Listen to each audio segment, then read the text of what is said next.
The chair recognizes Representative Gay-Dagnogo. Thank you, Mr. Speaker. I'd like to ask my colleagues today to join me in supporting this amendment. As a former teacher in Detroit Public Schools, a resident of Detroit, realizing we have a diversified portfolio of schools right now.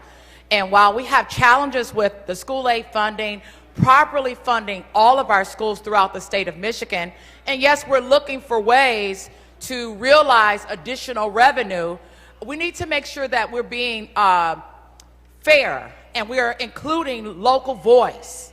And I understand that one of the solutions that was offered for this bill was to allow local municipalities and their elected school boards to address these differences on whether they would allow billboards to be placed on their schools or on property owned by the schools.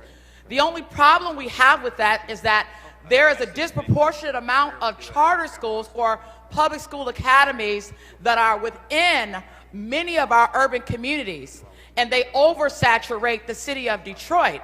And so if we're going to move forward with this bill, I'd ask that my colleagues join me in not only standing up for our children that are in urban centers or traditional public schools, but even those children who go to public school academies by changing and accepting this amendment to include elected school boards. Because if we're going to allow the local municipalities to weigh in on this and fix any challenges that we might have at the local level, whether it's in urban or rural communities throughout this state, we need to make sure that they are fully empowered, and the only way that they can do that is by this language being inserted to include elected school boards. So please join me in supporting this amendment.